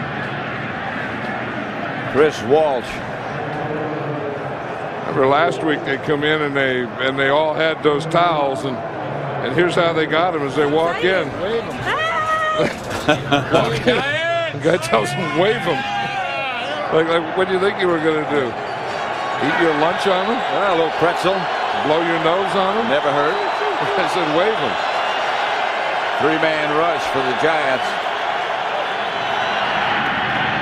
Pass from Culpepper to Walsh again. Is that Glenn Parker? Yeah, that's old Glenn Parker. Yeah, he, as I told you earlier, he said that in that shot he took last week, he broke 2 ribs. Yeah, I'd recognize his steam anywhere. And he said it knocked the end of the ribs off. And I said, well, what'd they do with the end of the ribs? And he says, they just leave them there. I said, what happens to him? He said, I don't know what happens to him. I'll find out after the season. Yeah. Not going to miss anything now. Culpepper gets to Smith. First down, Minnesota. 5 minutes left. And you have Chris Carter still hasn't caught a pass. I know, that's amazing. And you know, one of the things that Dante Culpepper and Sherm Lewis and the Vikings always tried to do was to get Chris Carter involved in the game early. I mean, they've been doing that for 10 years, and they didn't do it today. Culpepper outside. Again, it's Walsh.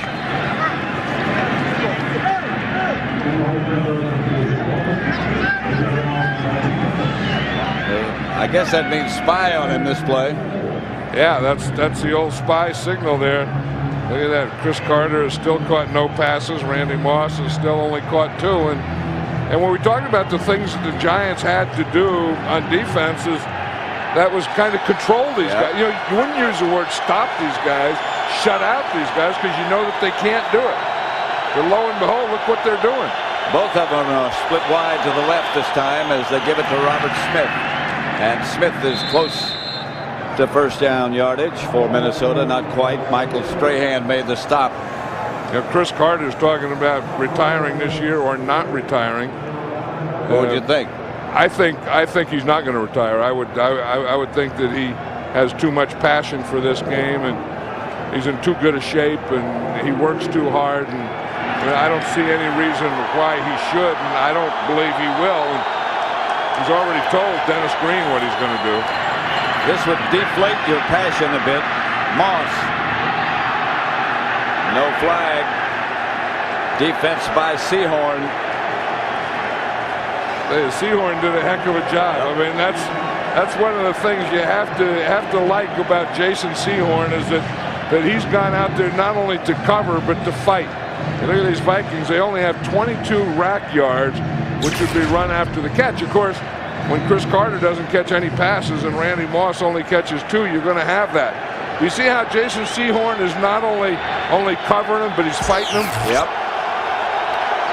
Too many people are intimidated by him. Here comes the giant blitz. Culpepper can't get away. Armstead was the first on the scene. Flag on the play. I have no idea what they're doing. I have no idea what Randy Moss was doing on that play.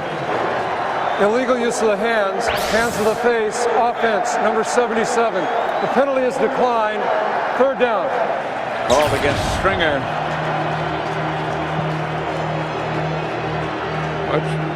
There's Stringer right there, up here on the right. He's having a tough time out there with Strahan. It looks to me as if the Giants have the snap count.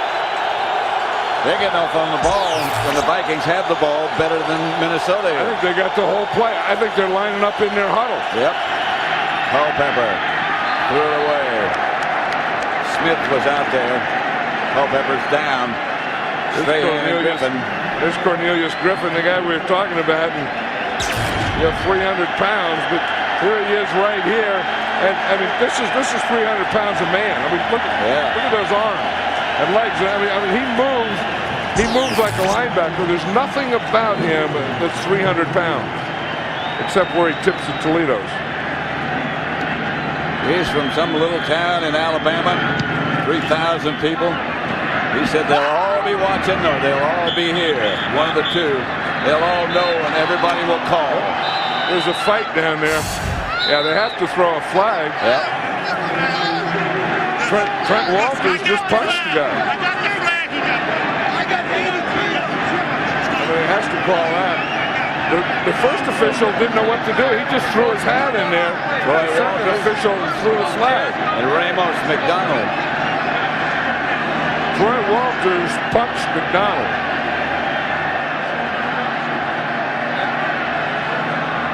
So you never know who they see. Right. Usually it's the one who arrives second. But I saw Walters.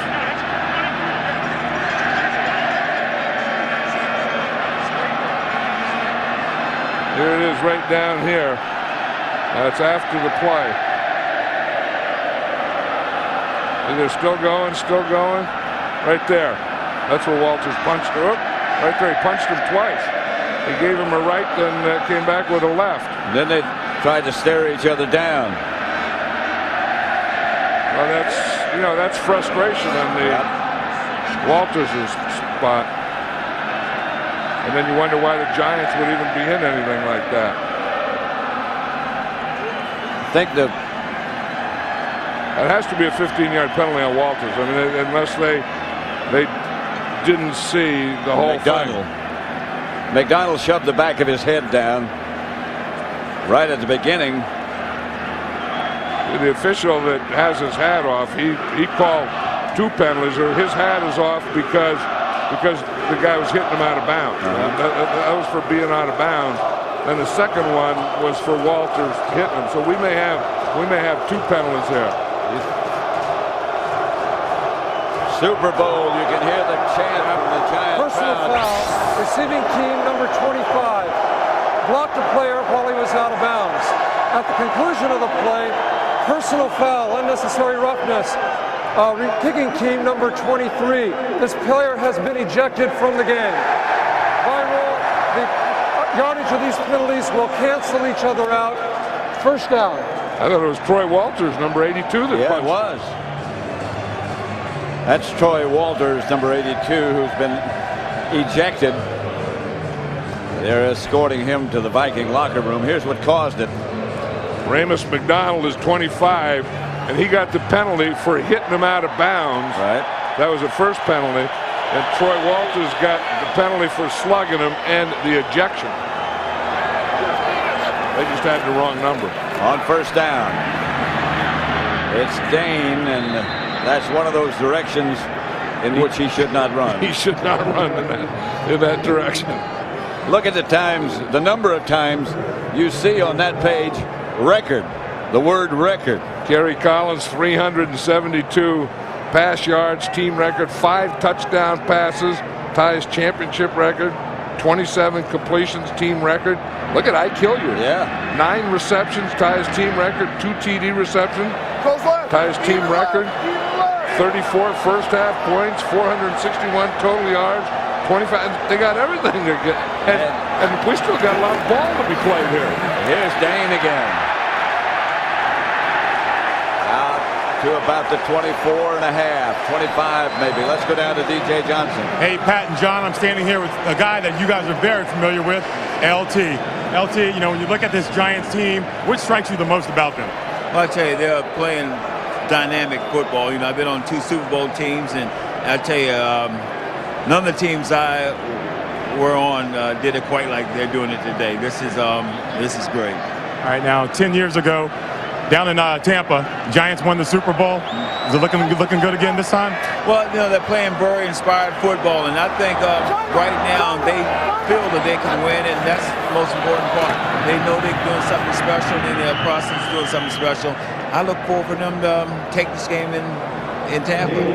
You got the blue and red on here. Is that Superman jersey? So it looks Supermanish right there. No, this is my Giant jersey. Go Giants. Thanks a lot, LT. Thank you. Back up to you, Pat and John. I'll tell you, he was the best in all the years. This is our last game of 20 years, and here he is before the game, and he kind of always stayed pumped up. But he's the best defensive player that I've seen in that time. Well, he's the guy when you broke the offensive huddle, you look for number 56 because you better know where he was coming from. And there's not a lot of defensive players that ever played that can win a game. Lawrence Taylor could win a game on defense. Not only could he win a game, he changed the game.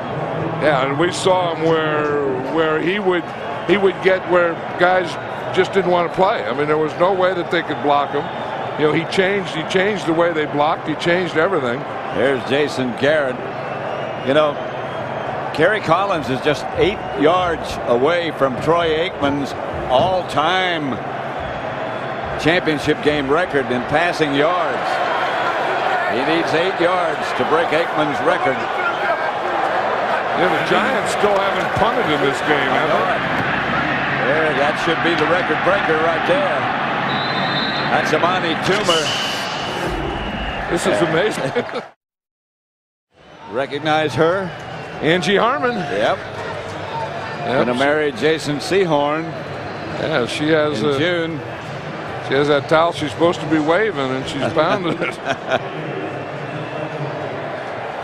She has reason to be happy, and we're about to witness the Giants' first punt today. Brad Maynard. Randy Moss back deep for the Vikings to return it. He's going to let it bounce. Or he let somebody else handle it. That's Chris Walsh. He looks like about the only Viking that has any zest for playing anymore. 41-0, a quarter to go. The Giants leading Minnesota. Viking ball, Dante Culpepper out of the shotgun formation. Up the middle. Chris Carter makes his first reception today. First pass he's caught all day. Chris Carter. You know, and that's the thing that, you know, they never did get him in the game. No. And that was the thing that we talked about, that they didn't get Randy Moss in the game, and Randy Moss has been out of the game for some time, and if Chris Carter catches his first pass, and obviously it's too much too late. Sehorn out on Moss. The pass is to Carter, who gets down, picked up only about a yard perhaps. Mike Barrow, the tackler. You know, sometimes you change your goals in the game, as we watch John Fox make those defensive calls. You know what all those concerns, see, he has to call a front, then he has to call a linebacker alignment, a secondary alignment, and then a coverage. And then if there's a line stunt, that has to be in that call. Culpepper. Moss out of bounds.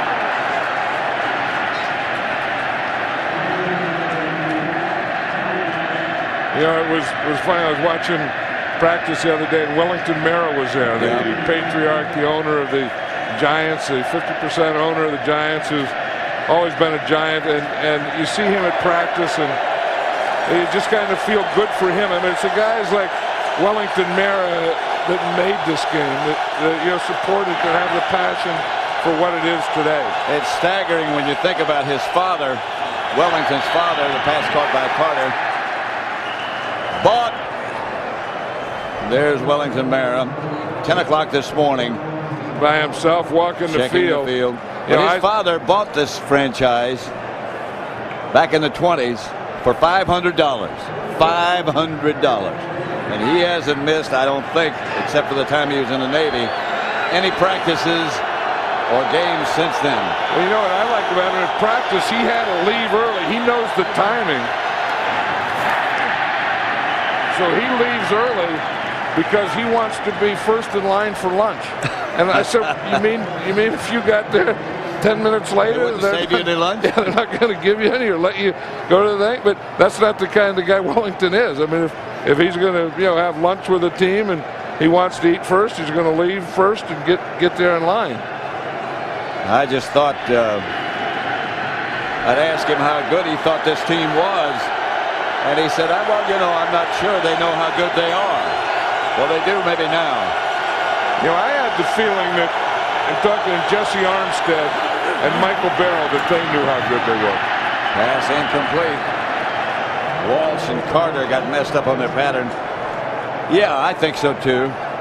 You know, I was talking to Ernie Accorsi. We saw Jason Garrett a minute ago. Ernie Accorsi's the general manager for the Giants, but I was talking to him the other day at practice. And he was saying of all the acquisitions he's made since he's been the GM, one of the best ones was Jason Garrett, because he has helped Kerry Collins so much. Yeah, Jason Garrett helps everyone because he's one of the smartest players in football, and someday he's going to make a heck of a coach if that's what he wants to do. If he wants to do that. Jason Garrett would be a great coach. Well, his dad was a coach, is a coach. Culpepper, a lot of time. Intercepted by Sehorn in the end zone. He timed it perfectly. That's an athlete. Now, what's that thing about Will? Yep. You know, the Giants have broken the Minnesota Vikings' will.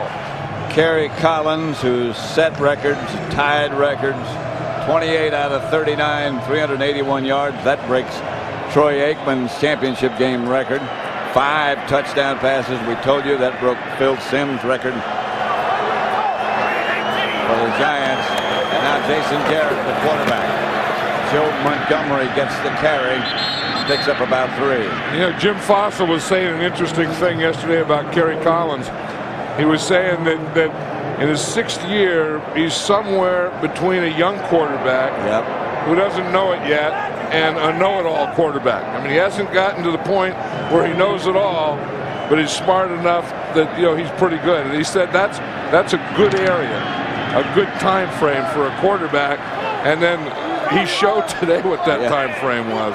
Jason Garrett came here from the Cowboys after many years, backing up Troy Aikman.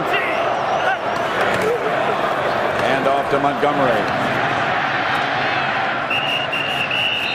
Out to about the 28. Kerry Collins has done one heck of a job of turning his life around. I mean, you think of all the things that have been said about him, some true, some not.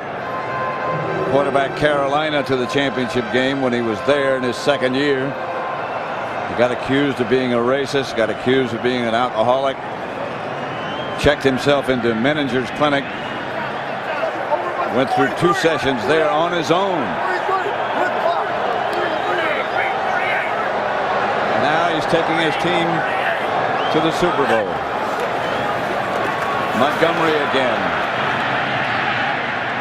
But you can just see that he's such a different guy. I mean, we knew him at Carolina and he was younger. We knew him at New Orleans and knew him when he first came here. And each time you can see, you know, a different Kerry Collins. There's Harry Carson. He looks like he's ready to go. Yeah, he does. He's going down the line shaking everyone's hands like he's getting out of it. He's getting his hat. John Fox, the defensive coordinator, is looking around at Harry Carson. He's not even watching the field. Well, the offense is out. His unit's done its work. You know, Kerry Collins has thrown every pass for the Giants this year. So if Jason Garrett throws one, that'll be the first time. Montgomery again. And they'll move the stick. You know, he really did spread it around, but Hilliard and Amani Toomer had big games too, and other guys caught a lot of balls. Of course, that's what happens when you break records, isn't it? Well, you know, the Giants caught a lot of grief when they signed Kerry Collins. There's 3 of a kind to draw too. Bradshaw, Strahan, and Taylor. 3 pretty good ones. 2 of them are in the Hall of Fame, Bradshaw and Lawrence Taylor, of course. And the Vikings kicker, Gary Anderson, who has been of little use today, played with Terry Bradshaw, back with the Steelers. Yeah. Gary Anderson broke George Bland's scoring record this year. 3rd and 4. Jason Garrett to Montgomery. Montgomery first down. Phil McConkey. He's the guy that started the towels. Remember, he used to come running out and, you know, and he'd lead the team out and start waving the towel, and he'd get up on the bench and waving the towels. And he's the guy who started the whole thing with the towels. McConkey, too small to play, too slow to play. The towel was bigger than he was. Out of Navy. Still is. He was a tough little guy, though. Oh, man. Bill McConkey, what a punt returner he was. And clutch pass receiver.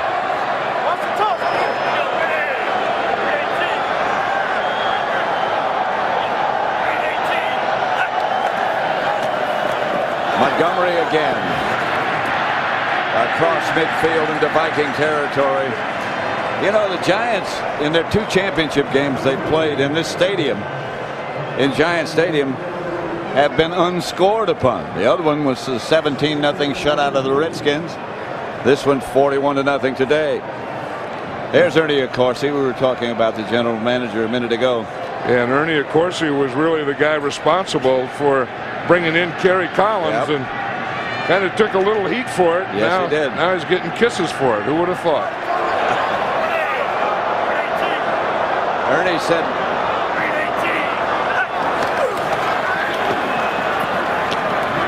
before he signed Kerry Collins, he called Joe Paterno. That guy's wearing my old helmet. Give it back. Number 7. Change the numbers. 70. This is where he was at 7:30 this morning. How you like this? Reserved parking. Mel Hine and Fred Summerall. Good. The old leather helmet. You notice he didn't miss. Well, he's a straight ahead kicker too. Yeah. There's a good picture right outside our booth here of you in a Giant uniform carrying a football. I know what to do with it. How's that for a cliche? Jason Garrett's to Ike Hilliard. Here are the guys, or some of the guys, who don't get enough credit. That offensive line, what a job they've done. Well, they started off, when Kerry Collins was making all those throws and coming out and getting that confidence, it takes an offensive line to give you that. I mean, if they don't give him protection, if he starts getting hit and nicked around, that can't happen. But these two guys there, Lomas Brown and Glenn Parker, have been two great additions for this Giant team this year. Montgomery tackled in the backfield. Robert Griffith. The fans are starting to yell, Super Bowl, Super Bowl. Well, they can yell now. Yeah, make your reservations. Right, then they have 2 weeks, and they'll find out later today when the Raiders and the Ravens play to see who they're going to be playing in the Super Bowl. Yep. But I tell you, this is a great way to finish a championship game when you got your backups in there, your backup quarterback. I tell you, Jim Fossil has to feel great. I've been in championship games, and I've been in both ends of them. I've won them and I've lost them, and I'll tell you, this feeling that you go into the Super Bowl is one of the greatest feelings you'll ever experience. Montgomery again. Today's game is being produced by Bob Stenner, directed by Sandy Grossman. None better than that pair. The associate director, Mike Roig. The broadcast associates are Charles McDonald and Wayne Wilson. The technical producer is Bob Muller. The pregame show was produced by Scott Ackerson, directed by Bob Levy. The associate director, Jennifer Love. The senior producer is Bill Brown. The executive producers of Fox Sports are Ed Gorin and David Hill. And we also want to thank all the technicians, all the camera people who've been with us all year, everyone here in the booth. Garrett is sacked, but there's a face mask violation, I'm sure, against Minnesota. Going back to what I was saying about Kerry Collins, Ernie Accorsi said he called Joe Paterno, and Paterno will give you a straight answer, Ernie said. And he called him twice and asked about Kerry Collins. Grabbing the face mask, defense number 93. And Paterno said twice, penalty, I love the kid. First down. Based on that recommendation and his own opinions and his own observations, that's how he signed. That's before he signed Kerry Collins. And Joe Paterno, as I know, Joe Paterno probably said to Ernie Accorsi the second time he called and said, "Why are you calling me again? I already told you." Probably did.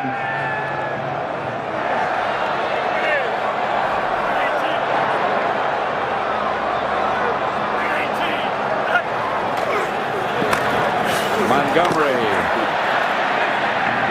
rips down to the Viking 29-yard line. They're getting the Gatorade ready to throw. Well, what they're doing is they're taking the ice out of it. Remember, this is where it started. Carson Parcells trying to get Bill Parcells. Well, Parcells had some pretty good moves back in the day. And they set up, Bill Belichick set up Harry Carson. He's still got some pretty good moves. Jim Fossil got a double dip last week. Yeah. They got him a couple of times. They'll get him again. And they got Fox last week too, didn't they? Right, they sure did. They had like 3 or 4 buckets going at the end of the game. Garrett to Montgomery. You know, and another guy that's here, Pat, that I think is something special to all of us is Matt Millen. Yeah. Matt Millen doing the game for radio. He's been with us at Fox and before that at CBS. And now he's going to the Detroit Lions as the president and CEO. And this is kind of his last game. And he's been special to all of us. Yeah, he's a guy that, you know, when we needed something, he was always there for us. And, you know, I mean, he's the first guy in the booth. And if I've ever seen or known anyone who really, there it goes. Fossil. Montgomery gets the carry.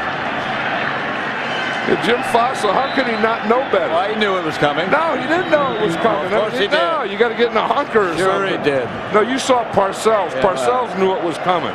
Watch him. I mean, that's terrible. And when you get a hit like that, that's terrible. I mean, you should never, ever, ever in your life take a hit like that. You had some Gatorade this morning. I know I did. You were feeling bad when we got on the bus this morning. I was dehydrated. I had to go into the Giants locker room and get some hydrations. People don't know you played hurt today either. Montgomery, Burrows, and I think got another first down. A 2-bucket job on Fossil and on Fox. Fox looked like he got water. And that was Gatorade. I wonder if they'll get Sean Payton. That would be next. Yeah, he's not expecting it. He's the offensive coordinator. Jim Fossil, of course, the head coach. Well, he keeps turning around. Look at that in this half, Pat. Yeah. The Oh, Vikings, 6 minutes. The Giants over 21 minutes. What a job they've done. They just made another first down. 41-0 the score in the event you might have just joined us. 2:19 left. The Giants over the Vikings. You know, and Dante Who Culpepper. would have thought, indeed? Now, I was just going to say, Dante Culpepper has been such a great job this year. Here it comes. And this happens. Here it comes. Now let's see you take notes.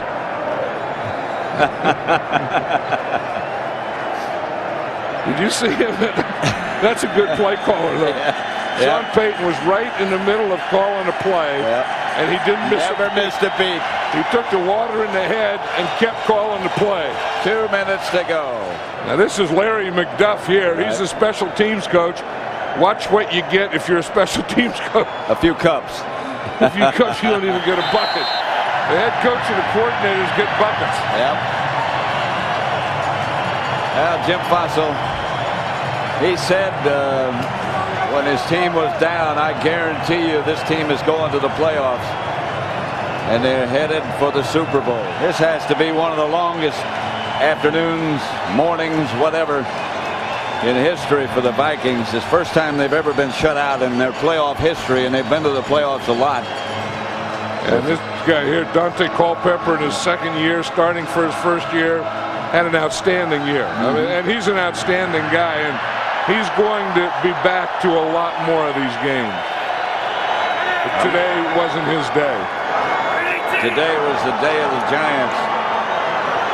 As they get prepared for 2 weeks from now against either the Raiders or the Ravens.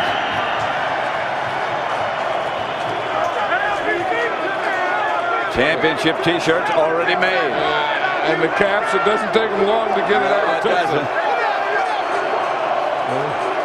Let's go down to DJ Johnson real quick as you look at Bob Tisch. Hey, Pat and John, the sound you hear is the sound of the team that just made it to the Super Bowl. They've even got the sideline reporter a hat. I mean, this is getting good down here. You know, I talked to Jesse Armstead yesterday. He said no matter what they've done this year, they can't get the respect they deserve. He said sometimes if they don't give it to you, you just got to go out and take it. They went here and took it today. Back up to you, Pat. All right, you better get that hat cut down in size a little bit. No, Lomas Brown was standing right behind him, and when he got off camera, Lomas was going to take it back. There is Wellington Mara and his wife Ann next to him. He asked me one day how many grandchildren I had, and I told him, and he said, "You're a piker." I've got 40. How many do you have? 9. You had 9, and that was nothing. As a piker. Clock is running down, and Fossil goes to top the shoulders. You've been through that, John. And you and I have been through 20 years. Yep. Those are 20 great years, and this is a great feeling right here. And now we're going to have the crowning, because the Giants won the